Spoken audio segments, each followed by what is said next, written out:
타인의 견해 그 자체는 행복에 그다지 중요하지 않다. 우리는 원체 본성이 너무나도 약해서 다른 사람들이 우리 존재를 어떻게 생각하는지에 대해 너무 많이 신경 쓰는 경향이 있다. 그런데도 아주 조금만 생각해보면 타인의 견해 그 자체가 우리의 행복에는 그다지 중요하지 않다는 사실을 알 수 있다. 그렇게 다른 사람들이 우호적인 평가를 하는 것을 알아차리고 나름의 허영심이 어느 정도 채워지는 것을 내심 기뻐하는 것을 나는 이해하기 어렵다. 고양이를 쓰다듬으면 고양이가 자동적으로 몸을 비비는 것처럼 사람은 칭찬을 받으면, 게다가 그것이 자신이 자랑스러워하는 것에 대해서라면 그들은 그 칭찬이 가식적인 거짓말이라 해도 자동적으로 얼굴에 기쁨이 떠오른다. 그들은 실제로 불행하거나 행복의 원천이 아주 보잘것없다 하더라도 다른 이들의 칭찬으로 종종 위로를 받는다. 그와는 정반대로 어떤 의미이거나 어느 정도의 비율과 상관없이 경멸과 무시를 당하면 스스로 가진 자부심의 상처를 입고 모욕감을 느끼며 깊은 고통을 느끼는 것은 정말 놀랍다. 명예라는 감정이 인간의 이러한 특징에 달려있는 한 이것은 도덕성을 대신해 많은 사람들의 훌륭한 행동에 있어서 좋은 결과를 이끌어낼 수도 있을 것이다. 하지만 인간 자신의 행복, 무엇보다 그 행복의 필수적인 마음의 평화와 독립에는 유리한 역할을 하기보다는 그것을 방해하고 더 해로운 역할을 한다.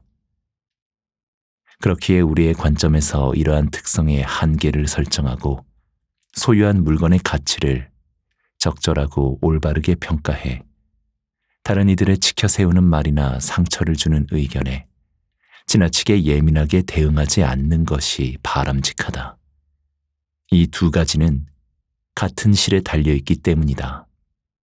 더구나 다른 사람들의 의견과 생각의 노예로 남게 되기 때문이다. 나 스스로가 부여하는 가치와 단순히 다른 이의 눈에 비치는 것. 나 스스로가 부여하는 가치와 단순히 다른 이의 눈에 비치는 것을 비교해 올바르게 평가하면 우리의 행복에 훨씬 큰 도움이 될 것이다. 첫 번째는 우리 자신이 실제 존재하는 시간에 포함되는 내적인 전체 내용, 즉 우리가 무엇인지 그리고 무엇을 가지고 있는지에 대해 깊게 생각한 모든 자산이다. 이 모든 것이 바로 자신의 의식 속에서 이루어지기 때문이다. 반면 타인의 것이 이루어지는 장소는 자신의 것이 아닌 타인의 의식 속이다. 바로 그것이 우리가 타인에게 비치는 형태이며 그러한 형태에서 나타나는 하나의 개념이다. 이러한 것은 우리에게 직접적으로 존재하는 것이 아니라 간접적으로 존재하는 것으로 우리에 대한 타인의 행동이 그러한 개념에 의해 결정되는 것뿐이다. 그리고 이러한 것 그 자체도 우리 자신을 위해서만 우리에게 무언가를 바꾸도록 영향을 미칠 수 있을 때만 실제로 생각될 뿐이다. 그뿐 아니라 우리는 다른 사람의 의식 속에서 일어나는 일 그 자체에는 관심이 없을 뿐더러 사람들의 생각이 얼마나 피상적이고 가벼우며 시각이 협소하고 태도가 경박스럽고 잘못된 의견과 오류를 가지고 있는지에 대해 제대로 알게 되면 다른 이들의 생각은 아무렇지 않게 될 것이다.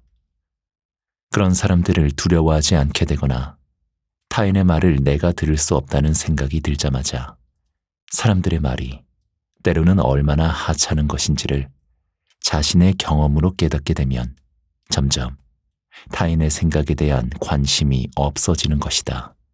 쓰레기 같은 머리를 지닌 멍청이들이 가장 위대한 인물에 대해 험담하는 말을 들을 때는 더더욱 그렇다. 우리는 그럴 때는 타인의 의견을 몹시 중시하는 사람들이 그들에게 지나친 존경을 표하는 것을 이해하게 될 것이다. 타인의 의견 속에서 살지 말고 자신의 의견 속에서 살자. 우리의 행복을 위해서는 건강이 가장 중요하며 건강 다음으로는 우리를 유지해주는 수단, 즉 걱정 없이 살아가는 것이 중요하다. 많은 사람들이 명예, 부귀, 지위, 명성에 큰 가치를 부여하긴 하지만 이러한 필수적인 것들과 경쟁할 수도 대체할 수도 없다. 오히려 본질적인 자산을 위해 필요하다면 그러한 것들은 미련 없이 희생해야 할 것이다. 그래서 사람들은 모두 자신의 의견 속에서 살아가는 것이고 타인의 의견 속에서 사는 것이 아니라는 단순한 통찰을 얻는다면 그것은 우리의 행복에 큰 도움을 줄 것이다. 건강, 기질, 능력, 소득, 아내와 자녀, 친구, 사는 집 등으로 정해지는 자신의 실제적이고 개인적인 상태에 대해 다른 사람들의 평가에 신경 쓰는 것보다 이러한 진리를 아는 것이 우리의 행복의 100배는 더 중요하다.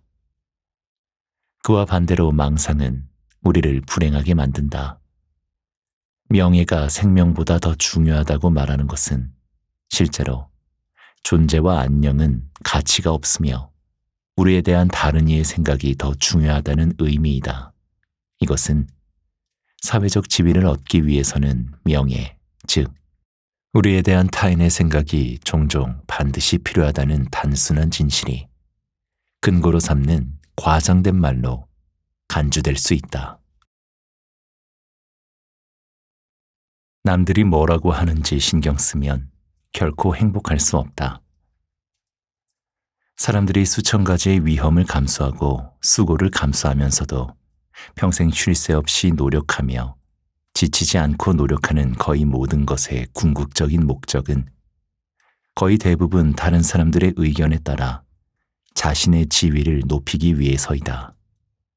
사회적 지위, 관직, 부는 물론 심지어 학문과 예술까지도 타인에게서 더 큰 존경을 받는 것이 근본적이고 주요한 목적이자 최종 목표라는 점은 불행하게도 인간이 얼마나 어리석은지를 증명하는 것일 뿐이다.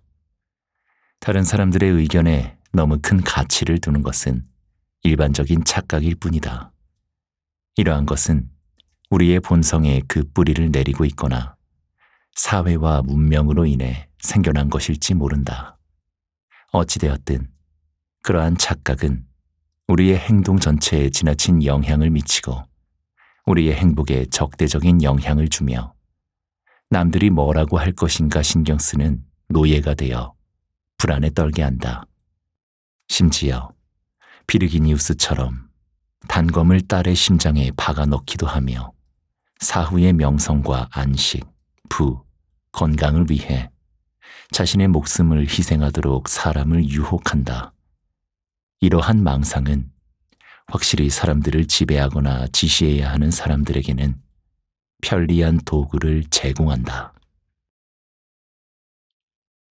다른 사람의 의견에 너무 많은 가치를 부여하지 말자. 어떠한 종류가 되었든 명예를 소중하게 여기고 단련하는 훈련이 인간을 교육하는 것 중 가장 중요한 자리를 차지한다. 그러나 여기서 우리가 말하려는 주체인 인간 자신의 행복과 관련해 보면 이러한 문제는 상당히 다른 것이며 오히려 다른 사람의 의견에 너무 많은 가치를 부여하지 말라고 경고한다. 일상적 경험에 의하면 대부분의 사람들은 자신에 대한 타인의 견해에 가장 높은 가치를 두고 자신의 의식보다 타인의 생각에 더욱더 집중한다. 그렇게 자연 질서를 거꾸로 뒤집어 다른 이의 의견을 자신의 존재에 실제하는 것처럼 보는 반면 자신에게 실제하는 것을 단순한 이상적인 것처럼 여기는 경향이 있다. 그러니까 파생된 것과 2차적인 것을 중요한 것으로 생각하고 자신의 존재 자체가 아니라 타인의 머릿속에 있는 관념적 그림에 더욱 관심을 기울인다.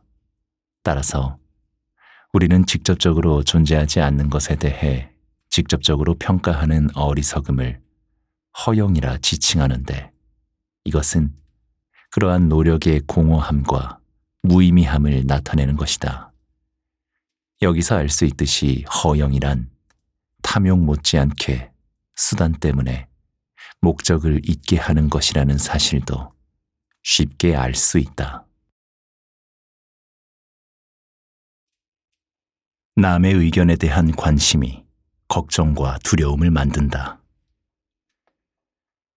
사실 우리가 다른 사람들의 의견에 가치를 부여하고 그것에 대해 끊임없이 관심을 기울이는 것은 원칙적으로 합리적으로 얻기 원하는 목표를 초월하는 것이므로 이러한 관심은 일종의 일반적으로 널리 퍼진 광기이자 혹은 타고난 광기로 간주할 수 있다.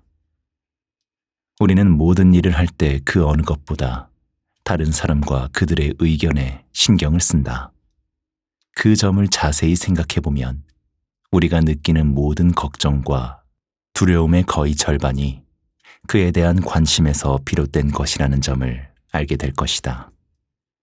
병적일 정도로 예민해 종종 기분을 상하게 하는 우리의 모든 자존심의 밑바닥에는 또한 우리의 모든 허영심과 가식 그리고 화려함과 과대망상의 밑바닥에는 그러한 걱정이 자리하고 있기 때문이다.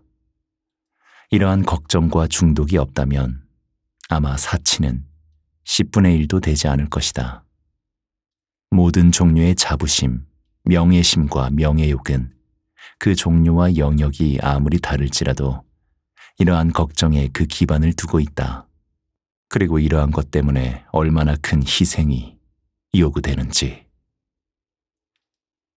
분명하게도 우리의 행복은 마음의 평화와 만족의 바탕을 두고 있기 때문에 이러한 행복을 더하기 위해서는 명예욕이라는 태엽을 합리적으로 정당화할 수 있는 수준으로 아마 현재의 50분의 1 정도로 낮추는 것이, 즉 우리를 고통스럽게 하는 가시를 제거하는 것이 필요하다. 그런데도 이것은 매우 어려운 일이다. 우리는 선천적으로 불합리함을 타고났기 때문이다. 그래서 타키투스도 이것에 대해 현자도 없애버리기 가장 힘든 것이 명예욕이다 라고 말한다. 우리의 인생을 타인의 시선에서 벗어나게 하자. 인간이 가진 일반적인 어리석음을 없애기 위한 유일한 수단은 그 어리석음을 그 자체로 명확하게 인식하는 것이다. 이러한 목적을 위해서는 사람들의 머릿속에 든 대부분의 의견이 완전히 잘못되고 불합리하고 이치에 맞지 않으며 고려할 가치가 없다는 사실을 깨달아야 한다. 게다가 대부분의 일과 경우에 다른 사람의 의견이 우리에게 미치는 실제적 영향력은 얼마나 적은 것인지, 더구나 그러한 것들이 우리에게 대체적으로 불합리한 것인지를 알아야 한다. 그래서 거의 모든 사람들이 자신에게 하는 타인의 말이나 타인의 어조를 들으면 화를 내고 병이 날지도 모르는 것이다. 결국 명예 그 자체는 실제로는 간접적일 뿐 직접적인 가치가 없다는 사실도 깨달아야 한다. 만약 사람들이 일반적인 어리석음에서 벗어나게 된다면 믿을 수가 없을 정도로 마음이 평온해지고 훨씬 더 밝아지는 결과가 나올 뿐 아니라 확고하고 자신감이 가득한 태도와 억제되지 않은 자연스러운 태도가 이어질 것이다. 이러한 지극히 자비로운 영향은 우리의 인생을 타인의 시선에서 벗어나게 해 그들의 견해에 신경 쓰지 않음으로써 우리를 우리 자신으로 회복시킨다는 사실에 근거한다. 동시에 우리는 순전히 이상적인 노력, 더 정확히 말하면 절망적인 어리석음이 우리에게 가져오는 많은 실제적인 불행을 피할 수 있을 것이며, 또한 흔들리지 않는 단단한 소유물에 더 많은 관심을 기울이고 그것을 아무 방해 없이 더욱 즐길 수 있을 것이다. 하지만 사람들이 늘 말하는 것이 있다. 할 가치가 있는 일은 행하기가 어렵다. 허영심은 수다스럽게 만들지만 자존감은 과묵하게 만든다. 자존심은 어떤 면에서는 자신이 우월한 가치를 가진 것에 대해 굳건한 확신이다. 하지만 허영심은 이러한 확신을 다른 사람들에게 가지도록 하려는 욕망이며 그 결과로 그러한 확신을 자신의 것으로 만들 수 있으리라는 은밀한 희망을 동반한다. 이것으로 보면 자존심은 내부에서 나오는 자존감이자 직접적인 것이지만 반면에 허영심은 외부에서, 즉 간접적으로 그것을 얻으려고 애쓰는 것을 의미한다. 허영심은 사람들을 수다스럽게 만들지만 자존감은 과묵하게 만든다. 하지만 허영심이 있는 사람들은 자신이 아무리 좋은 말을 할지라도 말하는 것보다 계속 침묵하는 편이 스스로가 추구하는 다른 이들의 높은 평가를 받기에 훨씬 더 쉽고 확실한 방법이라는 사실을 알아야만 한다. 자존감은 원한다고 가질 수 있는 것이 아니며 그렇게 간절히 자존감을 가지기 원할수록 그런 척만 할 뿐, 곧 그러한 역할에서 벗어나 버리게 될 것이다. 우월한 장점과 특별한 가치에 대한 내적인 강건한 확신과 흔들림 없는 신념만이 사람에게 진짜 자존감을 만들어주기 때문이다. 어쩌면 이러한 확신은 잘못된 것일 수도 있고 어쩌면 단지 외적인 관습에 근거한 것일 수도 있지만 확신이 진정으로 진지하게 존재하는 한 자존감에 해를 끼치지는 않는다. 자존감이라는 것은 모든 지식과 마찬가지로 확신의 긋뿌리를 두고 있기 때문에 우리의 의지로 되지 않는다. 자존감의 가장 최악의 적이자 가장 큰 장애물은 바로 허영심으로 자신에 대한 높은 평가를 근거로 다른 사람들의 찬사를 구하려고 애쓰는 것이다. 다른 이들의 찬사를 토대로 자기 자신을 높게 평가하려 하기 때문이다. 행복의 범위는 미리 정해진 그의 본성에 의해 결정된다. 현재와 현실이라는 절반의 객관적인 부분은 운명의 손아귀에 있는 것이고 그렇기에 바뀔 수 있는 것이다. 하지만 나머지 주관적인 부분은 바로 우리 자신이기 때문에 본질적으로 바뀌지 않는다. 따라서 모든 인간의 인생은 그 어떠한 외적인 변화에도 불구하고 같은 특성을 지니고 있으며 그것은 하나의 주제에 대한 일종의 변주라고 할 수 있다. 그 어느 누구라 할지라도 자신의 개인적 특성에서 벗어날 수 없다. 모든 생명체는 그 어떠한 조건 아래에서도 자연이 정해놓은 좁은 범위 안에서만 머무르도록 되어 있어 자신의 본성을 거스르지 못한다. 예를 들어 아끼는 존재를 행복하게 해주려는 우리의 굳은 결심조차 우리 본성과 인식의 한계 안에 머물러 있기 때문에 늘 좁은 범위 안에서만 이루어지는 것이다. 이것은 인간에 대해서도 마찬가지이다. 그가 가질 수 있는 가능한 행복의 범위는 미리 정해진 그의 개인적 특성에 의해 정해진다. 한 사람의 정신적 능력의 한계는 그가 고상한 즐거움을 누리는 능력 전체를 한정시킨다. 그의 정신적 능력의 한계가 좁다면 그의 행복을 위한 외부의 그 어떠한 노력에도 불구하고 그는 평범하고 절반은 동물적인 행복과 안락함 이상을 넘어서지는 못한다. 그저 관능적인 쾌락, 밝고 즐거운 가정, 수준 낮은 친교와 저속하기 그지없는 즐거움에만 몰두하게 되는 것이다. 심지어 교육이 이러한 한계에 할 수 있는 것이 있다 하더라도 그 한계를 넓히는 데는 그다지 큰 역할을 하지 못한다. 젊은 시절 우리들은 이것에 대해 자신을 기만하기도 했지만 가장 수준 높고 다양하며 영원한 즐거움은 바로 영적인 즐거움이기 때문이다. 바로 여기에서 우리의 행복이 얼마나 우리 자신에게 그리고 우리의 개인적 특성에 좌우되는지가 분명해지는 것이다. 내면이 풍요롭다면 운명에 많은 요구를 하지 않을 것이다. 안타깝게도 사람들은 대체로 우리의 운명 혹은 우리가 가지고 있는 것이나 아니면 다른 사람들에게 보여지는 것만을 생각한다.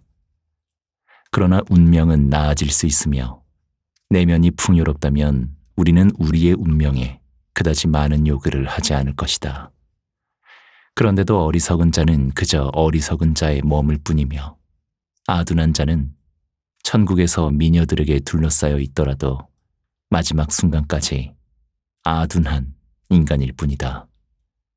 그렇기에 괴테는 이렇게 말한다. 백성과 노예와 지배자, 그들은 고백한다. 늘 언제나 연약한 인간의 가장 큰 행복은 그저 인간의 성격일 뿐이라고. 사회적 지위나 부유함으로도 대신할 수 없는 내 안의 장점들. 우리의 행복과 우리의 즐거움에는 주관적인 면이 객관적인 것보다 근본적으로 비교할 수 없을 정도로 더 중요하다. 그것은 배고픔이 가장 훌륭한 요리사이며 노인이 젊은이의 여인을 무심한 시선으로 바라보는 데서부터 천재나 성자의 인생까지 해서 모든 면에서 나타난다. 무엇보다 건강한 거지가 병든 왕보다 행복하다고 할 정도로 건강은 그 어떤 외적인 재산보다 월등하게 중요하다. 완벽한 건강과 행복한 조화에서 만들어지는 차분하고 밝은 성품, 맑음, 생기 넘침, 통찰력과 올바른 분별력, 조화롭고 부드러운 의지와 거기에 따르는 선한 양심 등 이러한 것들은 사회적 지위나 부유함으로도 대신할 수 없는 장점들이다. 자신을 위한 것이자 혼자 있을 때도 늘 그를 따라다니는 것, 그리고 그 어떤 누구에게도 주거나 받을 수 없는 것들이야말로 명백하게도 그가 소유한 다른 모든 것이나 다른 사람들의 눈에 보이는 것보다 훨씬 본질적으로 중요한 것이기 때문이다. 그가 행복한지 알고 싶다면 그가 밝은 사람인지를 보면 된다. 행복한 사람은 늘 거기에 맞는 이유가 있다. 말하자면 그 이유는 바로 그 자신인 것이다. 이러한 특징은 다른 모든 자산을 대신할 만한 것일 뿐 아니라 그 어떤 다른 것으로도 대체할 수 없다. 젊고 아름답고 부유하고 사회적 명성도 가지고 있는 사람이 있을 때 그가 행복한지 알고 싶다면 그가 밝은 사람인지를 보면 된다. 만약 밝고 쾌활하다면 그가 젊거나 혹은 늙었거나 꼿꼿하거나 혹은 곱사등이거나 가난하거나 혹은 부자이거나에 전혀 상관없이 그는 행복하다. 예전 젊은 시절에 나는 오래된 책에서 이런 글귀를 본 적이 있다. 많이 웃는 사람은 행복하고 많이 우는 사람은 불행하다. 너무나 단순한 말이지만 나는 그 단순한 진리 때문에 그 문구를 잊을 수 없었다. 비록 너무나 상투적이라 해도 말이다. 그래서 우리는 밝음이 들어올 때면 언제나 대문을 활짝 열어 젖혀야만 하는 것이다. 밝음은 결코 때를 잘못 맞추는 법이 없다. 우리는 모든 면에서 만족할 이유가 있는지를 먼저 알려야 하기 때문에 혹은 우리의 진지한 고민과 무거운 걱정에 방해가 될까봐 두려워하기 때문에 명랑함을 받아들이는 것을 자주 주저한다. 그러나 고민과 걱정을 통해 상황을 나아지게 하는 것은 매우 불확실하지만 밝음은 직접적인 도움이 된다. 밝음만이 행복의 진짜 동전이다. 다른 모든 것들은 그저 어음에 불과할 뿐이다. 밝음만이 현재의 행복의 직접적인 것이고 그렇기에 두 개로 나뉜 무한한 시간 사이에서 불가분의 현재라는 형태를 가진 이들에게는 가장 최고의 자산인 것이다. 따라서 우리는 그 어떠한 재산을 가지려 하기보다는 이러한 자산을 얻는 것을 가장 최우선으로 노력해야 한다. 많은 것을 소유하고 있어도 위로를 받지 못하는 이유. 각각의 사람은 자신이 도달할 가능성이 있는 자신만의 지평선을 가지고 있다. 그리고 그들은 그 지평선까지 가려 한다.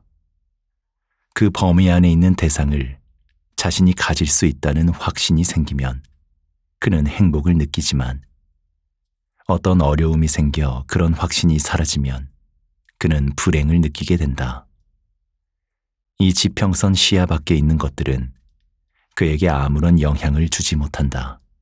그렇기에 가난한 사람들은 부자들의 거대한 부에 괴로움을 느끼진 않지만 부자들은 자신의 의지가 수포로 돌아가면 이미 많은 것을 소유하고 있어도 그것으로 위로를 받지 못한다.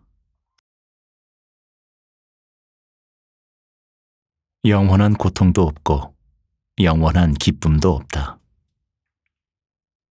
큰 재산이나 유복을 잃고 난 뒤 처음으로 만나는 고통을 이겨내고 나면 우리의 기분은 예전과 크게 달라지지 않는다.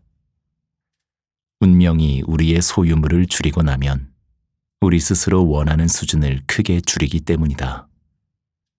하지만 이러한 과정은 불행한 사고가 발생했을 때라면 고통스럽기 그지없다. 시간이 지나면 고통은 점점 줄어들고 결국은 느끼지 않게 된다. 상처가 아문 것이다.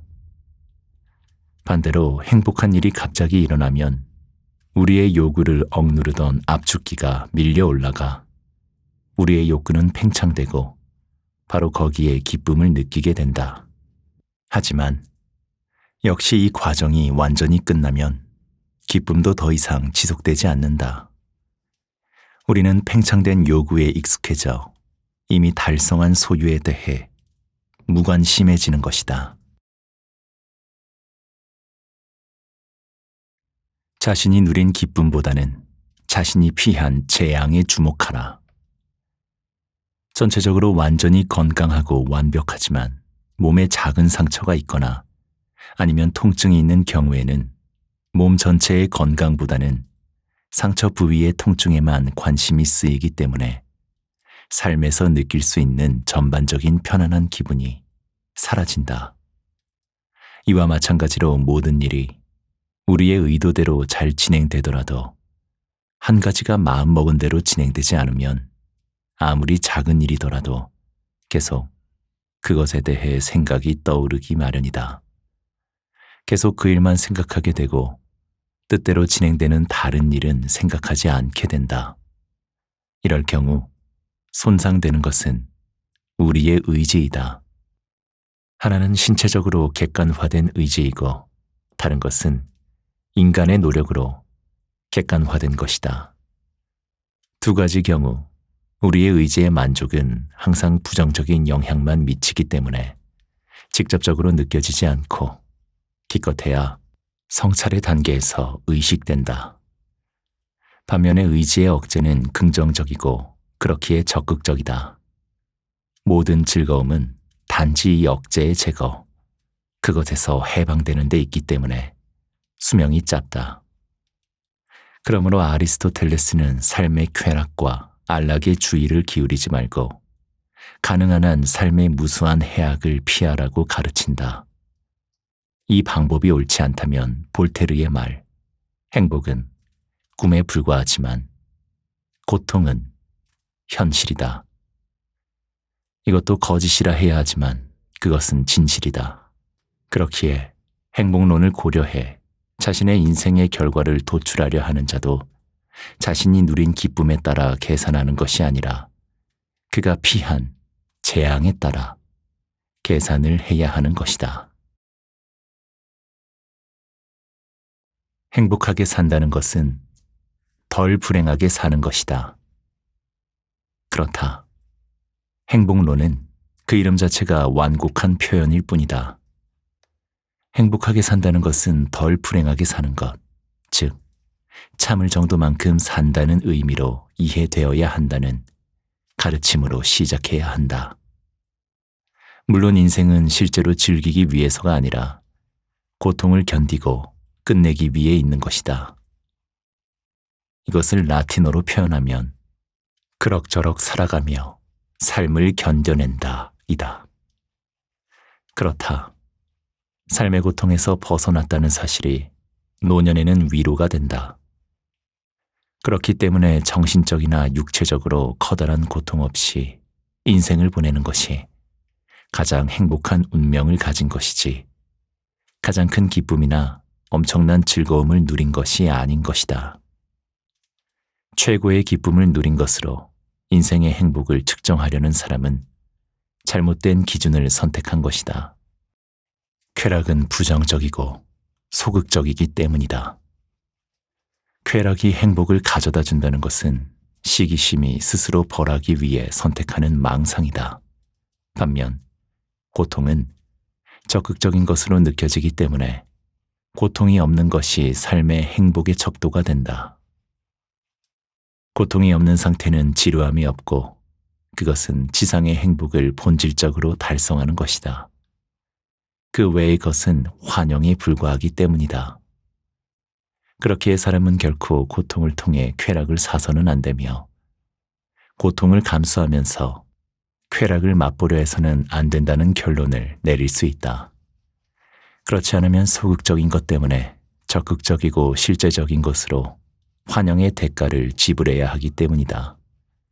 반면 고통을 피하기 위해 쾌락을 희생한다면 이득을 얻을 수 있다.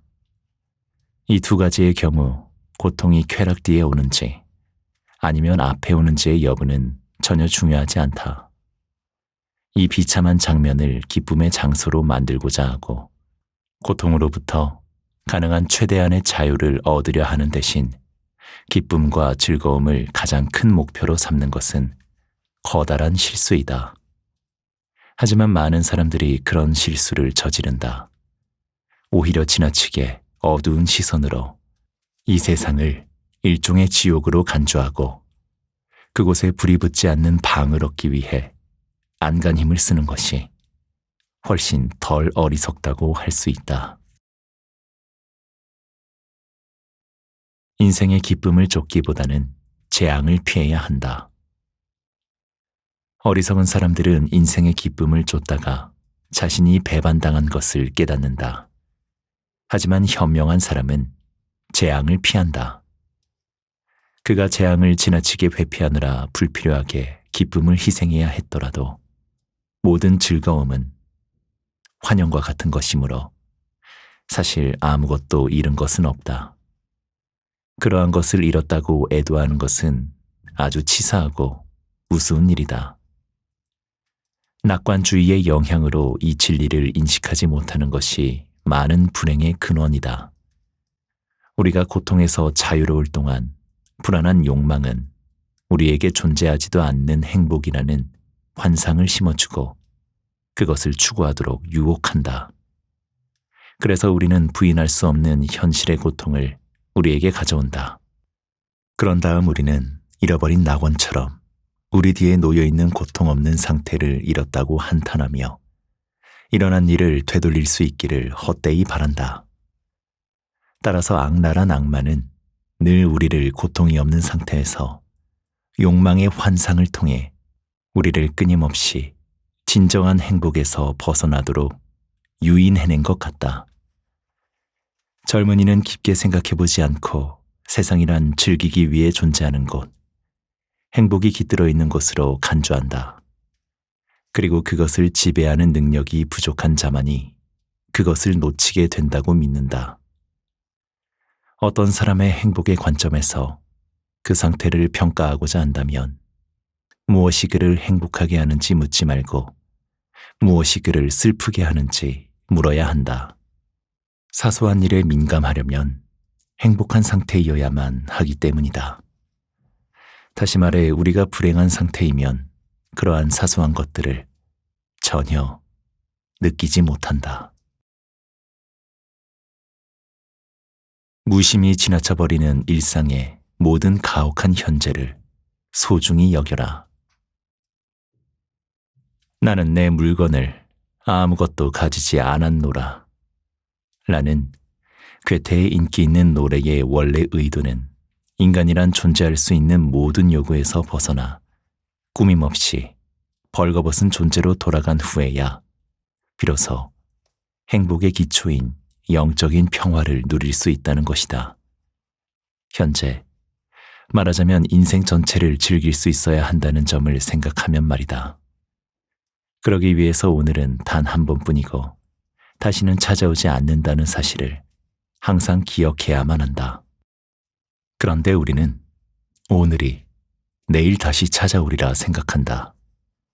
그러나 내일 역시 다시는 찾아오지 않는 또 다른 하루에 불과하다. 우리는 하루하루가 삶의 불가결한 부분이라는 사실을 잊고 그 때문에 다른 것과는 대체할 수 없다는 사실을 망각한 채 개체가 일반적 개념에 포함되는 것과 마찬가지로 하루하루가 그 아래 포함된 것으로 생각한다. 이와 마찬가지로 병에 걸렸을 때나 슬픔에 빠졌을 때는 고통이나 결핍이 없었던 순간의 기억을 무한히 부러워하며 마치 잃어버린 낙원이나 미처 진심을 알지 못했던 친구처럼 아쉬워한다.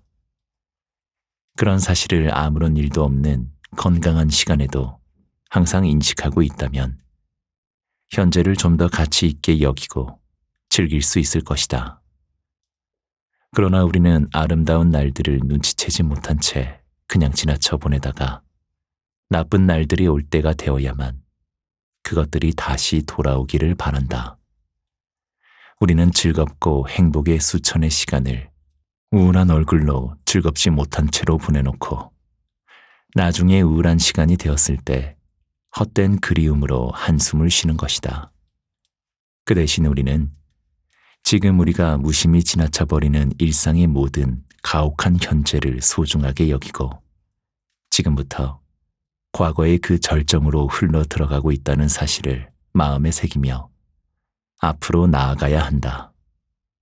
즉, 현재가 바로 불멸의 빛으로 에워싸인 채 기억으로 보존되어 언젠가 특히 나쁜 시간을 보내고 있을 때 이 기억의 커튼을 들어올려 진심으로 갈망하는 그리움의 대상이 될 수 있는 것이다. 무료해지지 않는 범위 내에서 여러 관계를 최대한 단순화하라. 모든 범위의 제한은 행복을 만든다. 우리의 시야, 활동 반경과 접촉 범위가 좁을수록 우리는 더 행복해지고 그 범위가 넓을수록 더욱 괴로움을 느끼고 두려움이 커진다. 그와 함께 슬픔과 욕망과 공포도 더욱 증가한다. 그렇기에 실제로 눈이 먼 사람들도 우리가 생각하는 것만큼 불행하지 않은 것이다. 그들의 모습은 대부분 고요하고 차분하며 밝으며 편안한 것으로도 알 수 있다. 인생의 후반기가 전반기보다 슬퍼지는 것도 부분적으로는 이러한 법칙 때문이다. 인생이 진행될수록 우리의 목적과 관계의 영역이 점점 확장되기 때문이다. 어린 시절에는 가까이에 있는 아주 좁은 환경으로 관계가 제한되지만 청소년기에는 상당히 넓어진다. 성인이 되면 그 범위가 우리 인생의 전 과정을 포함하고 종종 가장 먼 관계, 국가나 민족까지 확장된다. 노년기에는 자손까지 포함해야 한다. 하지만 모든 제약, 심지어 정신적인 것까지도 한정짓는 것이 우리의 행복에 도움이 된다. 의지의 자극이 적을수록 고통도 적어진다. 그리고 우리는 고통이 적극적인 것이고 행복이 소극적인 것이라는 점을 알고 있다. 활동 범위가 제한되면 의지를 자극하는 외부의 유발 동기가 줄어들고 정신을 제한하면 내적으로도 유발 동기가 줄어든다. 다만 정신을 제한하는 후자의 방식은 무료함의 문을 열어 간접적으로 무수한 고통의 근원이 된다는 단점이 있다. 이러한 무료함을 내쫓기 위해 인간은 오락이나 사교, 사치, 게임, 술 등 모든 것에 손을 대는 것이다. 그러나 그것은 결국 온갖 종류의 손실과 파멸, 불행을 가져온다. 따라서 권태감을 일으키지 않는 범위 내에서 여러 관계를 최대한 단순화하고 심지어 삶의 방식도 극히 단조롭게 해야 행복을 가져올 것이다. 삶 그 자체와 그에 따른 삶의 본질적인 부담감이 가장 적게 느껴지기 때문이다. 그런 인생은 파도와 소용돌이 없이 시냇물처럼 흐른다.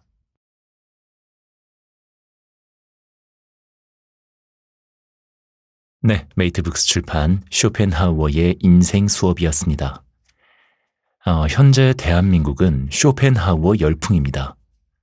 이 독일 고전이 오늘날의 우리나라의 선풍적인 인기를 얻고 있는 이유는 아무래도 시대적 분위기가 반영되었기 때문이라고 생각이 되는데요. 이 책에 옮긴이는 말합니다. 보통의 고전이나 옛소설을 옮길 때는 당시의 시대적 배경과 역사적 사실을 가장 염두에 두고 그 표현과 의미의 원뜻을 훼손하지 않으려는 노력을 했지만 이번에는 그럴 필요가 없었다. 일견, 냉소적이라 불리는 그의 말과 생각은 바로 우리 현대인들도 깊이 공감할 만한 이야기가 많았기 때문이다. 라고 말합니다. 그만큼 세상에 지치고 인간에 대해 피로감을 느끼는 사람들이 많을 현대에 이 쇼펜하우어의 애정 어리고도 냉소적인 말이 많은 공감을 불러일으키지 않았나 생각이 듭니다. 제가 여러 번 쇼펜하우어의 말을 컨텐츠로 제작을 했는데요. 다른 출판물을 보면 쇼펜하우어의 말에 저자가 에세이로 집필한 도서가 많아요. 근데 이 책은 그런 것 없이 쇼펜하우어의 말만 번역해서 담백하게 가득 채운 도서입니다. 추천드리겠고요. 소장하시며 읽으셔도 좋을 듯합니다. 네, 쇼펜하우어의 인생 수업이었고요. 바쁜 유튜브 생태계 속 슬로우 모션, 저는 그 남자의 목소리였습니다. 좋은 밤 되시고요. 그럼에도 불구하고 잘 자요. 타인의 견해 그 자체는 행복에 그다지 중요하지 않다. 우리는 원체 본성이 너무나도 약해서 다른 사람들이 우리 존재를 어떻게 생각하는지에 대해 너무 많이 신경 쓰는 경향이 있다. 그런데도 아주 조금만 생각해보면 타인의 견해 그 자체가 우리의 행복에는 그다지 중요하지 않다는 사실을 알 수 있다. 그렇게 다른 사람들이 우호적인 평가를 하는 것을 알아차리고 나름의 허영심이 어느 정도 채워지는 것을 내심 기뻐하는 것을 나는 이해하기 어렵다. 고양이를 쓰다듬으면 고양이가 자동적으로 몸을 비비는 것처럼 사람은 칭찬을 받으면 게다가 그것이 자신이 자랑스러워하는 것에 대해서라면 그들은 그 칭찬이 가식적인 거짓말이라 해도 자동적으로 얼굴에 기쁨이 떠오른다. 그들은 실제로 불행하거나 행복의 원천이 아주 보잘것없다 하더라도 다른 이들의 칭찬으로 종종 위로를 받는다. 그와는 정반대로 어떤 의미이거나 어느 정도의 비율과 상관없이 경멸과 무시를 당하면 스스로 가진 자부심의 상처를 입고 모욕감을 느끼며 깊은 고통을 느끼는 것은 정말 놀랍다. 명예라는 감정이 인간의 이러한 특징에 달려있는 한 이것은 도덕성을 대신해 많은 사람들의 훌륭한 행동에 있어서 좋은 결과를 이끌어낼 수도 있을 것이다. 하지만 인간 자신의 행복, 무엇보다 그 행복의 필수적인 마음의 평화와 독립에는 유리한 역할을 하기보다는 그것을 방해하고 더 해로운 역할을 한다. 그렇기에 우리의 관점에서 이러한 특성의 한계를 설정하고 소유한 물건의 가치를 적절하고 올바르게 평가해 다른 이들의 치켜세우는 말이나 상처를 주는 의견에 지나치게 예민하게 대응하지 않는 것이 바람직하다. 이 두 가지는 같은 실에 달려있기 때문이다. 더구나 다른 사람들의 의견과 생각의 노예로 남게 되기 때문이다. 나 스스로가 부여하는 가치와 단순히 다른 이의 눈에 비치는 것. 나 스스로가 부여하는 가치와 단순히 다른 이의 눈에 비치는 것을 비교해 올바르게 평가하면 우리의 행복에 훨씬 큰 도움이 될 것이다. 첫 번째는 우리 자신이 실제 존재하는 시간에 포함되는 내적인 전체 내용, 즉, 우리가 무엇인지, 그리고 무엇을 가지고 있는지에 대해 깊게 생각한 모든 자산이다. 이 모든 것이 바로 자신의 의식 속에서 이루어지기 때문이다. 반면 타인의 것이 이루어지는 장소는 자신의 것이 아닌 타인의 의식 속이다. 바로 그것이 우리가 타인에게 비치는 형태이며 그러한 형태에서 나타나는 하나의 개념이다. 이러한 것은 우리에게 직접적으로 존재하는 것이 아니라 간접적으로 존재하는 것으로 우리에 대한 타인의 행동이 그러한 개념에 의해 결정되는 것뿐이다. 그리고 이러한 것 그 자체도 우리 자신을 위해서만 우리에게 무언가를 바꾸도록 영향을 미칠 수 있을 때만 실제로 생각될 뿐이다. 그뿐 아니라 우리는 다른 사람의 의식 속에서 일어나는 일 그 자체에는 관심이 없을 뿐더러 사람들의 생각이 얼마나 피상적이고 가벼우며 시각이 협소하고 태도가 경박스럽고 잘못된 의견과 오류를 가지고 있는지에 대해 제대로 알게 되면 다른 이들의 생각은 아무렇지 않게 될 것이다. 그런 사람들을 두려워하지 않게 되거나 타인의 말을 내가 들을 수 없다는 생각이 들자마자 사람들의 말이 때로는 얼마나 하찮은 것인지를 자신의 경험으로 깨닫게 되면 점점 타인의 생각에 대한 관심이 없어지는 것이다. 쓰레기 같은 머리를 지닌 멍청이들이 가장 위대한 인물에 대해 험담하는 말을 들을 때는 더더욱 그렇다. 우리는 그럴 때는 타인의 의견을 몹시 중시하는 사람들이 그들에게 지나친 존경을 표하는 것을 이해하게 될 것이다. 타인의 의견 속에서 살지 말고 자신의 의견 속에서 살자.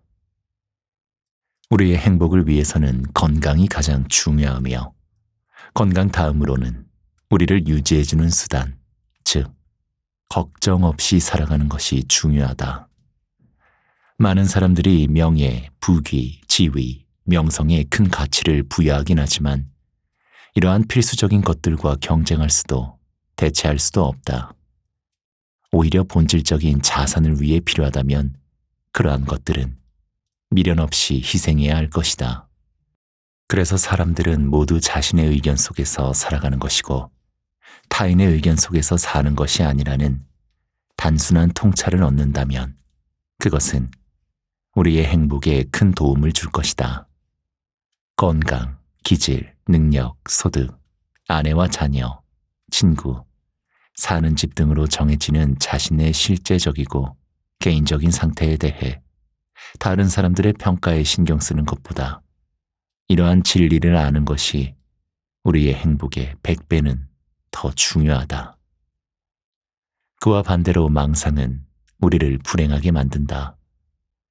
명예가 생명보다 더 중요하다고 말하는 것은 실제로 존재와 안녕은 가치가 없으며 우리에 대한 다른 이의 생각이 더 중요하다는 의미이다.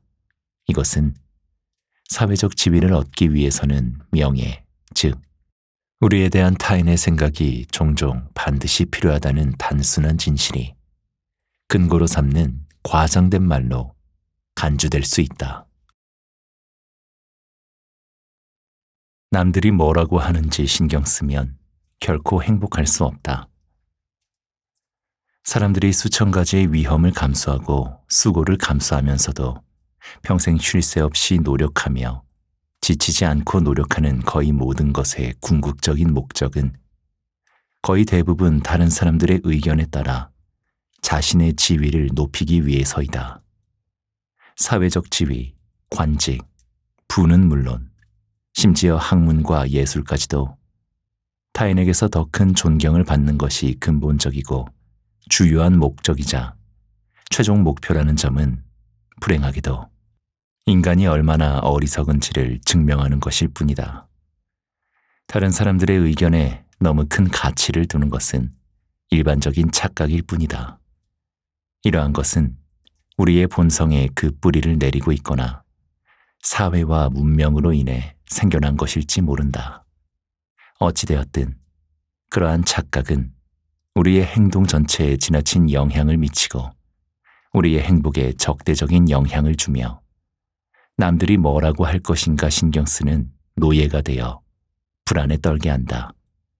심지어 비르기니우스처럼 단검을 딸의 심장에 박아 넣기도 하며 사후의 명성과 안식, 부, 건강을 위해 자신의 목숨을 희생하도록 사람을 유혹한다.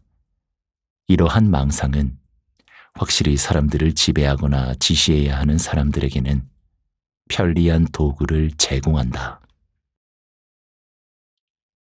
다른 사람의 의견에 너무 많은 가치를 부여하지 말자. 어떠한 종류가 되었든 명예를 소중하게 여기고 단련하는 훈련이 인간을 교육하는 것 중 가장 중요한 자리를 차지한다. 그러나 여기서 우리가 말하려는 주체인 인간 자신의 행복과 관련해 보면 이러한 문제는 상당히 다른 것이며 오히려 다른 사람의 의견에 너무 많은 가치를 부여하지 말라고 경고한다. 일상적 경험에 의하면 대부분의 사람들은 자신에 대한 타인의 견해에 가장 높은 가치를 두고 자신의 의식보다 타인의 생각에 더욱더 집중한다. 그렇게 자연 질서를 거꾸로 뒤집어 다른 이의 의견을 자신의 존재에 실제하는 것처럼 보는 반면 자신에게 실제하는 것을 단순한 이상적인 것처럼 여기는 경향이 있다. 그러니까 파생된 것과 2차적인 것을 중요한 것으로 생각하고 자신의 존재 자체가 아니라 타인의 머릿속에 있는 관념적 그림에 더욱 관심을 기울인다. 따라서 우리는 직접적으로 존재하지 않는 것에 대해 직접적으로 평가하는 어리석음을 허영이라 지칭하는데 이것은 그러한 노력의 공허함과 무의미함을 나타내는 것이다. 여기서 알 수 있듯이 허영이란 탐욕 못지않게 수단 때문에 목적을 잊게 하는 것이라는 사실도 쉽게 알 수 있다. 남의 의견에 대한 관심이 걱정과 두려움을 만든다.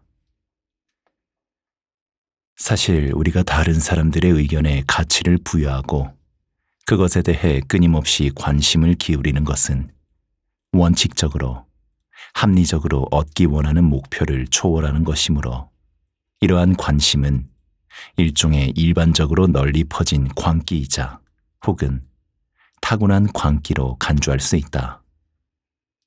우리는 모든 일을 할 때 그 어느 것보다 다른 사람과 그들의 의견에 신경을 쓴다. 그 점을 자세히 생각해보면 우리가 느끼는 모든 걱정과 두려움의 거의 절반이 그에 대한 관심에서 비롯된 것이라는 점을 알게 될 것이다. 병적일 정도로 예민해 종종 기분을 상하게 하는 우리의 모든 자존심의 밑바닥에는 또한 우리의 모든 허영심과 가식 그리고 화려함과 과대망상의 밑바닥에는 그러한 걱정이 자리하고 있기 때문이다. 이러한 걱정과 중독이 없다면 아마 사치는 10분의 1도 되지 않을 것이다. 모든 종류의 자부심, 명예심과 명예욕은 그 종류와 영역이 아무리 다를지라도 이러한 걱정에 그 기반을 두고 있다. 그리고 이러한 것 때문에 얼마나 큰 희생이 요구되는지. 분명하게도 우리의 행복은 마음의 평화와 만족의 바탕을 두고 있기 때문에 이러한 행복을 더하기 위해서는 명예욕이라는 태엽을 합리적으로 정당화할 수 있는 수준으로 아마 현재의 50분의 1 정도로 낮추는 것이, 즉 우리를 고통스럽게 하는 가시를 제거하는 것이 필요하다. 그런데도 이것은 매우 어려운 일이다. 우리는 선천적으로 불합리함을 타고났기 때문이다. 그래서 타키투스도 이것에 대해 현자도 없애버리기 가장 힘든 것이 명예욕이다 라고 말한다. 우리의 인생을 타인의 시선에서 벗어나게 하자.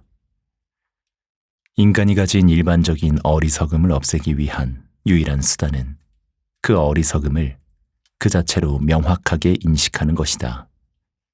이러한 목적을 위해서는 사람들의 머릿속에 든 대부분의 의견이 완전히 잘못되고 불합리하고 이치에 맞지 않으며 고려할 가치가 없다는 사실을 깨달아야 한다. 게다가 대부분의 일과 경우에 다른 사람의 의견이 우리에게 미치는 실제적 영향력은 얼마나 적은 것인지, 더구나 그러한 것들이 우리에게 대체적으로 불합리한 것인지를 알아야 한다. 그래서 거의 모든 사람들이 자신에게 하는 타인의 말이나 타인의 어조를 들으면 화를 내고 병이 날지도 모르는 것이다. 결국 명예 그 자체는 실제로는 간접적일 뿐 직접적인 가치가 없다는 사실도 깨달아야 한다. 만약 사람들이 일반적인 어리석음에서 벗어나게 된다면 믿을 수가 없을 정도로 마음이 평온해지고 훨씬 더 밝아지는 결과가 나올 뿐 아니라 확고하고 자신감이 가득한 태도와 억제되지 않은 자연스러운 태도가 이어질 것이다. 이러한 지극히 자비로운 영향은 우리의 인생을 타인의 시선에서 벗어나게 해 그들의 견해에 신경 쓰지 않음으로써 우리를 우리 자신으로 회복시킨다는 사실에 근거한다. 동시에 우리는 순전히 이상적인 노력, 더 정확히 말하면 절망적인 어리석음이 우리에게 가져오는 많은 실제적인 불행을 피할 수 있을 것이며, 또한 흔들리지 않는 단단한 소유물에 더 많은 관심을 기울이고 그것을 아무 방해 없이 더욱 즐길 수 있을 것이다. 하지만 사람들이 늘 말하는 것이 있다. 할 가치가 있는 일은 행하기가 어렵다. 허영심은 수다스럽게 만들지만 자존감은 과묵하게 만든다. 자존심은 어떤 면에서는 자신이 우월한 가치를 가진 것에 대해 굳건한 확신이다. 하지만 허영심은 이러한 확신을 다른 사람들에게 가지도록 하려는 욕망이며, 그 결과로 그러한 확신을 자신의 것으로 만들 수 있으리라는 은밀한 희망을 동반한다. 이것으로 보면 자존심은 내부에서 나오는 자존감이자 직접적인 것이지만, 반면에 허영심은 외부에서, 즉 간접적으로 그것을 얻으려고 애쓰는 것을 의미한다. 허영심은 사람들을 수다스럽게 만들지만 자존감은 과묵하게 만든다. 하지만 허영심이 있는 사람들은 자신이 아무리 좋은 말을 할지라도 말하는 것보다 계속 침묵하는 편이 스스로가 추구하는 다른 이들의 높은 평가를 받기에 훨씬 더 쉽고 확실한 방법이라는 사실을 알아야만 한다. 자존감은 원한다고 가질 수 있는 것이 아니며, 그렇게 간절히 자존감을 가지기 원할수록 그런 척만 할 뿐, 곧 그러한 역할에서 벗어나 버리게 될 것이다. 우월한 장점과 특별한 가치에 대한 내적인 강건한 확신과 흔들림 없는 신념만이 사람에게 진짜 자존감을 만들어주기 때문이다. 어쩌면 이러한 확신은 잘못된 것일 수도 있고, 어쩌면 단지 외적인 관습에 근거한 것일 수도 있지만, 확신이 진정으로 진지하게 존재하는 한 자존감에 해를 끼치지는 않는다. 자존감이라는 것은 모든 지식과 마찬가지로 확신의 긋뿌리를 두고 있기 때문에 우리의 의지로 되지 않는다. 자존감의 가장 최악의 적이자 가장 큰 장애물은 바로 허영심으로 자신에 대한 높은 평가를 근거로 다른 사람들의 찬사를 구하려고 애쓰는 것이다. 다른 이들의 찬사를 토대로 자기 자신을 높게 평가하려 하기 때문이다. 행복의 범위는 미리 정해진 그의 본성에 의해 결정된다. 현재와 현실이라는 절반의 객관적인 부분은 운명의 손아귀에 있는 것이고 그렇기에 바뀔 수 있는 것이다. 하지만 나머지 주관적인 부분은 바로 우리 자신이기 때문에 본질적으로 바뀌지 않는다. 따라서 모든 인간의 인생은 그 어떠한 외적인 변화에도 불구하고 같은 특성을 지니고 있으며 그것은 하나의 주제에 대한 일종의 변주라고 할 수 있다. 그 어느 누구라 할지라도 자신의 개인적 특성에서 벗어날 수 없다. 모든 생명체는 그 어떠한 조건 아래에서도 자연이 정해놓은 좁은 범위 안에서만 머무르도록 되어 있어 자신의 본성을 거스르지 못한다. 예를 들어 아끼는 존재를 행복하게 해주려는 우리의 굳은 결심조차 우리 본성과 인식의 한계 안에 머물러 있기 때문에 늘 좁은 범위 안에서만 이루어지는 것이다. 이것은 인간에 대해서도 마찬가지이다. 그가 가질 수 있는 가능한 행복의 범위는 미리 정해진 그의 개인적 특성에 의해 정해진다. 한 사람의 정신적 능력의 한계는 그가 고상한 즐거움을 누리는 능력 전체를 한정시킨다. 그의 정신적 능력의 한계가 좁다면 그의 행복을 위한 외부의 그 어떠한 노력에도 불구하고 그는 평범하고 절반은 동물적인 행복과 안락함 이상을 넘어서지는 못한다. 그저 관능적인 쾌락, 밝고 즐거운 가정, 수준 낮은 친교와 저속하기 그지없는 즐거움에만 몰두하게 되는 것이다. 심지어 교육이 이러한 한계에 할 수 있는 것이 있다 하더라도 그 한계를 넓히는 데는 그다지 큰 역할을 하지 못한다. 젊은 시절 우리들은 이것에 대해 자신을 기만하기도 했지만 가장 수준 높고 다양하며 영원한 즐거움은 바로 영적인 즐거움이기 때문이다. 바로 여기에서 우리의 행복이 얼마나 우리 자신에게 그리고 우리의 개인적 특성에 좌우되는지가 분명해지는 것이다. 내면이 풍요롭다면 운명에 많은 요구를 하지 않을 것이다. 안타깝게도 사람들은 대체로 우리의 운명 혹은 우리가 가지고 있는 것이나 아니면 다른 사람들에게 보여지는 것만을 생각한다. 그러나 운명은 나아질 수 있으며 내면이 풍요롭다면 우리는 우리의 운명에 그다지 많은 요구를 하지 않을 것이다. 그런데도 어리석은 자는 그저 어리석은 자에 머물 뿐이며 아둔한 자는 천국에서 미녀들에게 둘러싸여 있더라도 마지막 순간까지 아둔한 인간일 뿐이다. 그렇기에 괴테는 이렇게 말한다. 백성과 노예와 지배자, 그들은 고백한다. 늘 언제나 연약한 인간의 가장 큰 행복은 그저 인간의 성격일 뿐이라고. 사회적 지위나 부유함으로도 대신할 수 없는 내 안의 장점들. 우리의 행복과 우리의 즐거움에는 주관적인 면이 객관적인 것보다 근본적으로 비교할 수 없을 정도로 더 중요하다. 그것은 배고픔이 가장 훌륭한 요리사이며 노인이 젊은이의 여인을 무심한 시선으로 바라보는 데서부터 천재나 성자의 인생까지 해서 모든 면에서 나타난다. 무엇보다 건강한 거지가 병든 왕보다 행복하다고 할 정도로 건강은 그 어떤 외적인 재산보다 월등하게 중요하다. 완벽한 건강과 행복한 조화에서 만들어지는 차분하고 밝은 성품, 맑음, 생기 넘침, 통찰력과 올바른 분별력, 조화롭고 부드러운 의지와 거기에 따르는 선한 양심 등 이러한 것들은 사회적 지위나 부유함으로도 대신할 수 없는 장점들이다.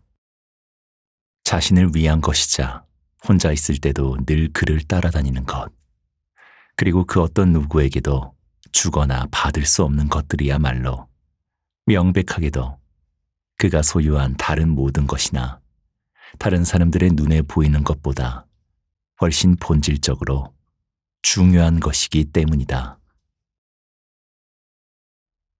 그가 행복한지 알고 싶다면 그가 밝은 사람인지를 보면 된다. 행복한 사람은 늘 거기에 맞는 이유가 있다. 말하자면 그 이유는 바로 그 자신인 것이다.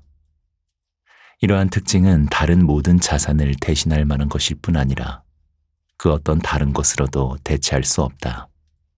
젊고 아름답고 부유하고 사회적 명성도 가지고 있는 사람이 있을 때 그가 행복한지 알고 싶다면 그가 밝은 사람인지를 보면 된다. 만약 밝고 쾌활하다면 그가 젊거나 혹은 늙었거나 꼿꼿하거나 혹은 곱사등이거나 가난하거나 혹은 부자이거나에 전혀 상관없이 그는 행복하다. 예전 젊은 시절에 나는 오래된 책에서 이런 글귀를 본 적이 있다. 많이 웃는 사람은 행복하고 많이 우는 사람은 불행하다. 너무나 단순한 말이지만 나는 그 단순한 진리 때문에 그 문구를 잊을 수 없었다. 비록 너무나 상투적이라 해도 말이다. 그래서 우리는 밝음이 들어올 때면 언제나 대문을 활짝 열어 젖혀야만 하는 것이다. 밝음은 결코 때를 잘못 맞추는 법이 없다. 우리는 모든 면에서 만족할 이유가 있는지를 먼저 알려야 하기 때문에 혹은 우리의 진지한 고민과 무거운 걱정에 방해가 될까봐 두려워하기 때문에 명랑함을 받아들이는 것을 자주 주저한다. 그러나 고민과 걱정을 통해 상황을 나아지게 하는 것은 매우 불확실하지만 밝음은 직접적인 도움이 된다. 밝음만이 행복의 진짜 동전이다. 다른 모든 것들은 그저 어음에 불과할 뿐이다.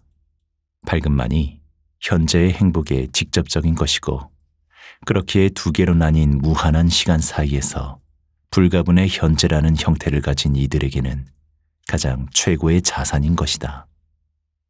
따라서 우리는 그 어떠한 재산을 가지려 하기보다는 이러한 자산을 얻는 것을 가장 최우선으로 노력해야 한다. 많은 것을 소유하고 있어도 위로를 받지 못하는 이유. 각각의 사람은 자신이 도달할 가능성이 있는 자신만의 지평선을 가지고 있다. 그리고 그들은 그 지평선까지 가려 한다. 그 범위 안에 있는 대상을 자신이 가질 수 있다는 확신이 생기면 그는 행복을 느끼지만 어떤 어려움이 생겨 그런 확신이 사라지면 그는 불행을 느끼게 된다. 이 지평선 시야 밖에 있는 것들은 그에게 아무런 영향을 주지 못한다.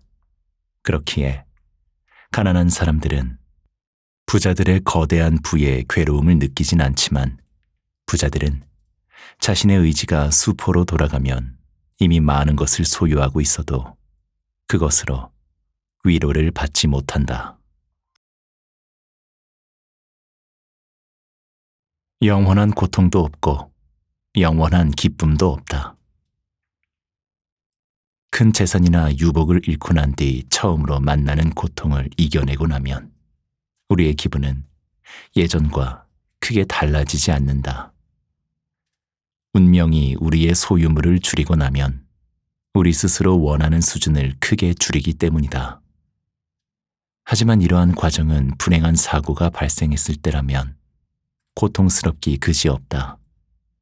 시간이 지나면 고통은 점점 줄어들고 결국은 느끼지 않게 된다. 상처가 아문 것이다. 반대로 행복한 일이 갑자기 일어나면 우리의 요구를 억누르던 압축기가 밀려 올라가 우리의 욕구는 팽창되고 바로 거기에 기쁨을 느끼게 된다. 하지만 역시 이 과정이 완전히 끝나면 기쁨도 더 이상 지속되지 않는다. 우리는 팽창된 요구에 익숙해져 이미 달성한 소유에 대해 무관심해지는 것이다. 자신이 누린 기쁨보다는 자신이 피한 재앙에 주목하라. 전체적으로 완전히 건강하고 완벽하지만 몸에 작은 상처가 있거나 아니면 통증이 있는 경우에는 몸 전체의 건강보다는 상처 부위의 통증에만 관심이 쓰이기 때문에 삶에서 느낄 수 있는 전반적인 편안한 기분이 사라진다.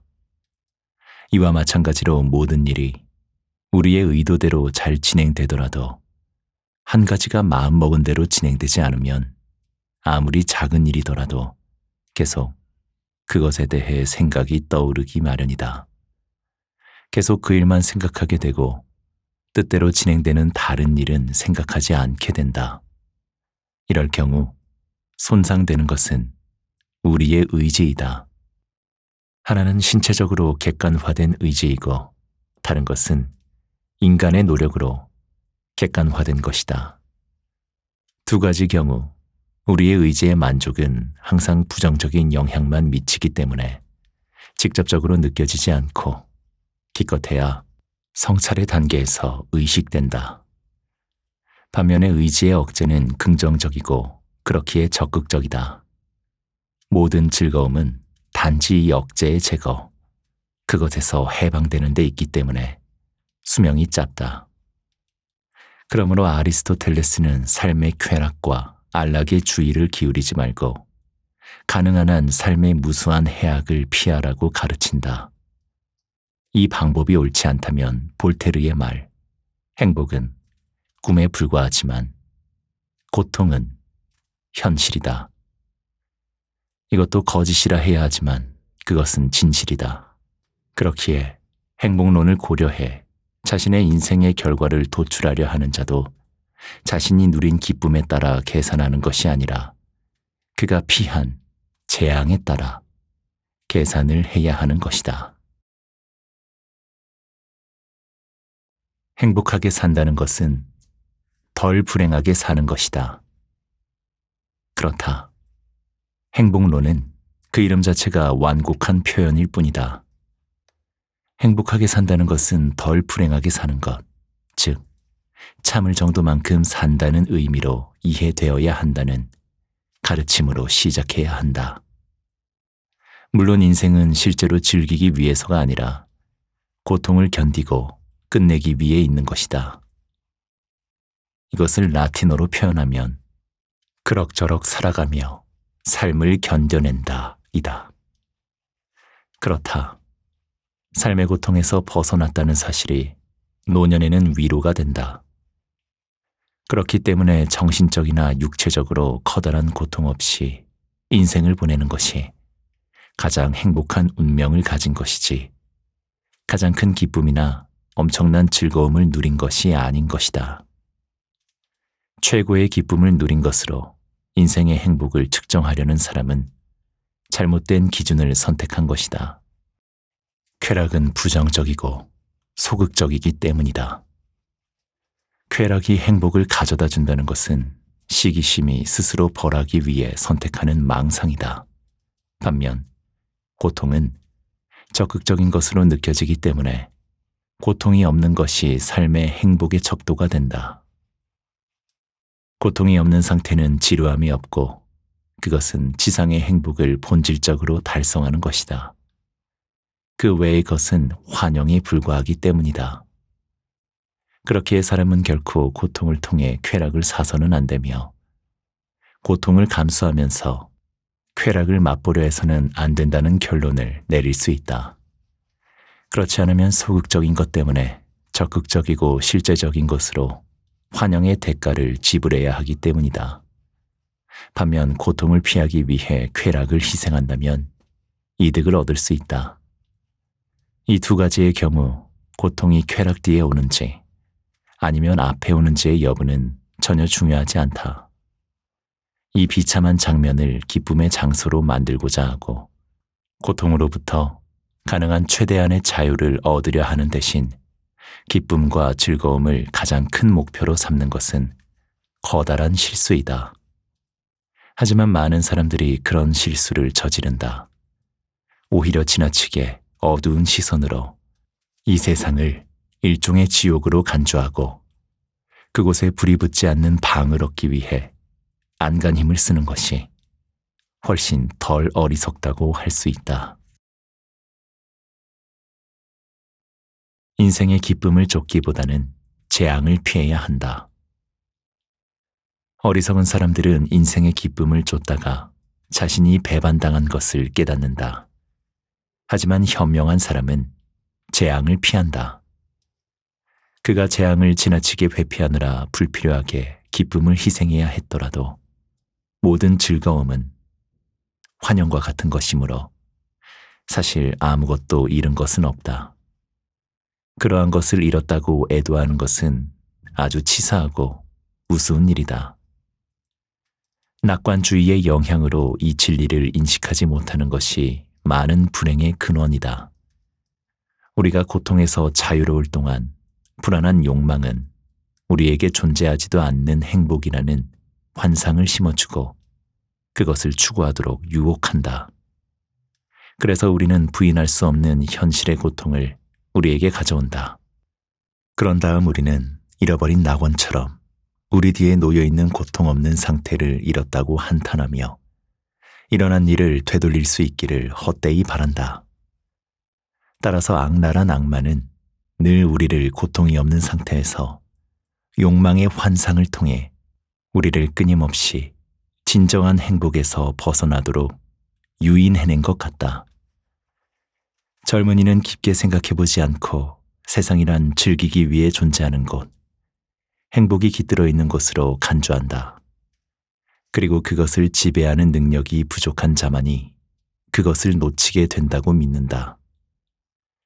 어떤 사람의 행복의 관점에서 그 상태를 평가하고자 한다면 무엇이 그를 행복하게 하는지 묻지 말고 무엇이 그를 슬프게 하는지 물어야 한다. 사소한 일에 민감하려면 행복한 상태이어야만 하기 때문이다. 다시 말해 우리가 불행한 상태이면 그러한 사소한 것들을 전혀 느끼지 못한다. 무심히 지나쳐버리는 일상의 모든 가혹한 현재를 소중히 여겨라. 나는 내 물건을 아무것도 가지지 않았노라. 라는 괴테의 인기 있는 노래의 원래 의도는 인간이란 존재할 수 있는 모든 요구에서 벗어나 꾸밈없이 벌거벗은 존재로 돌아간 후에야 비로소 행복의 기초인 영적인 평화를 누릴 수 있다는 것이다. 현재, 말하자면 인생 전체를 즐길 수 있어야 한다는 점을 생각하면 말이다. 그러기 위해서 오늘은 단 한 번뿐이고 다시는 찾아오지 않는다는 사실을 항상 기억해야만 한다. 그런데 우리는 오늘이 내일 다시 찾아오리라 생각한다. 그러나 내일 역시 다시는 찾아오지 않는 또 다른 하루에 불과하다.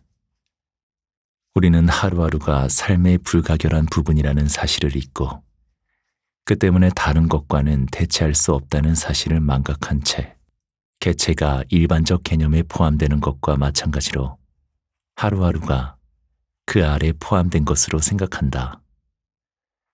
이와 마찬가지로 병에 걸렸을 때나 슬픔에 빠졌을 때는 고통이나 결핍이 없었던 순간의 기억을 무한히 부러워하며 마치 잃어버린 낙원이나 미처 진심을 알지 못했던 친구처럼 아쉬워한다. 그런 사실을 아무런 일도 없는 건강한 시간에도 항상 인식하고 있다면 현재를 좀 더 가치 있게 여기고 즐길 수 있을 것이다. 그러나 우리는 아름다운 날들을 눈치채지 못한 채 그냥 지나쳐 보내다가 나쁜 날들이 올 때가 되어야만 그것들이 다시 돌아오기를 바란다. 우리는 즐겁고 행복의 수천의 시간을 우울한 얼굴로 즐겁지 못한 채로 보내놓고 나중에 우울한 시간이 되었을 때 헛된 그리움으로 한숨을 쉬는 것이다. 그 대신 우리는 지금 우리가 무심히 지나쳐버리는 일상의 모든 가혹한 현재를 소중하게 여기고 지금부터 과거의 그 절정으로 흘러 들어가고 있다는 사실을 마음에 새기며 앞으로 나아가야 한다. 즉, 현재가 바로 불멸의 빛으로 에워싸인 채 기억으로 보존되어 언젠가 특히 나쁜 시간을 보내고 있을 때 이 기억의 커튼을 들어올려 진심으로 갈망하는 그리움의 대상이 될 수 있는 것이다. 무료해지지 않는 범위 내에서 여러 관계를 최대한 단순화하라. 모든 범위의 제한은 행복을 만든다. 우리의 시야, 활동 반경과 접촉 범위가 좁을수록 우리는 더 행복해지고 그 범위가 넓을수록 더욱 괴로움을 느끼고 두려움이 커진다. 그와 함께 슬픔과 욕망과 공포도 더욱 증가한다. 그렇기에 실제로 눈이 먼 사람들도 우리가 생각하는 것만큼 불행하지 않은 것이다. 그들의 모습은 대부분 고요하고 차분하며 밝으며 편안한 것으로도 알 수 있다. 인생의 후반기가 전반기보다 슬퍼지는 것도 부분적으로는 이러한 법칙 때문이다. 인생이 진행될수록 우리의 목적과 관계의 영역이 점점 확장되기 때문이다. 어린 시절에는 가까이에 있는 아주 좁은 환경으로 관계가 제한되지만 청소년기에는 상당히 넓어진다. 성인이 되면 그 범위가 우리 인생의 전 과정을 포함하고 종종 가장 먼 관계, 국가나 민족까지 확장된다. 노년기에는 자손까지 포함해야 한다.